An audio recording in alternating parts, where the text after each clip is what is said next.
চাকরিহারা শিক্ষকদের শান্তিপূর্ণ বিক্ষোভে পুলিশি আক্রমণের প্রতিবাদে বৃহস্পতিবার দিনহাটা থানায় বামপন্থী সংগঠনের পক্ষ থেকে অবস্থান বিক্ষোভ অনুষ্ঠিত হয়। এসএফআই, ডিওয়াইএফআই, এআইডিডব্লিউএ, এবিটিএ এবং এবিপিটিএ এর কর্মীরা এই বিক্ষোভে অংশগ্রহণ করেন। প্রসঙ্গত, গতকাল রাজ্য জুড়ে বিভিন্ন ডিআই অফিসে চাকরিহারা শিক্ষক শিক্ষিকারা তাদের ন্যায্য দাবি আদায়ের লক্ষ্যে শান্তিপূর্ণ আন্দোলন করেছিলেন। বিক্ষোভকারীদের অভিযোগ, এই আন্দোলনে পুলিশ প্রশাসন অত্যাধিক বল প্রয়োগ করে, যা গণতান্ত্রিক প্রতিবাদ অধিকারের লঙ্ঘন।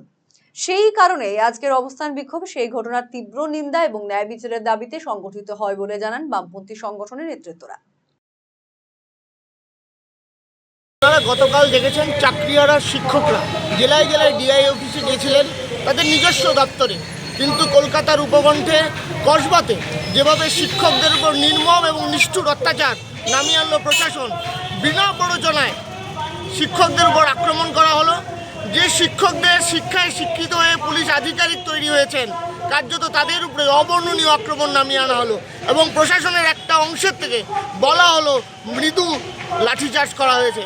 কার্যত সর্বৈব মিথ্যে এবং গোটা রাজ্যের যে প্রশাসন যেভাবে দুর্নীতিতে ডুবে গেছে, সেই দুর্নীতির বিরুদ্ধে কার্যত বাংলার জনমানুষ তারা যুদ্ধ ঘোষণা করেছে এবং সুপ্রিম কোর্ট সেই দুর্নীতিকে স্বীকার করে নিয়েছে।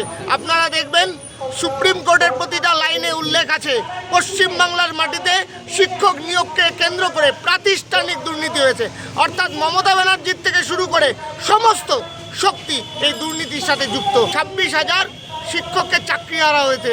তারা যখন তাদের ন্যায্য দাবির জন্য ওই মার্কশিটের যে মেরর কপি তার দাবিতে এবং তাদের যাতে সুপ্রিম কোর্টে আবার রিভিউ পিটিশন দেওয়া হয়, যোগ্য তালিকা প্রকাশ্যে আনুক রাজ্যের সরকার, সেই দাবিতে যোগ্যদেরকে সামনে আনবার জন্য যে দাবি নিয়ে তারা যায়, তাদের উপরে যে লাঠিচার্জ করা হয়, আক্রমণ করা হয়, তাকে ধিক্কার জানিয়ে আজকে দিনহাটা থানার সামনে আমরা অবস্থান বিক্ষোভে সামিল হয়েছি।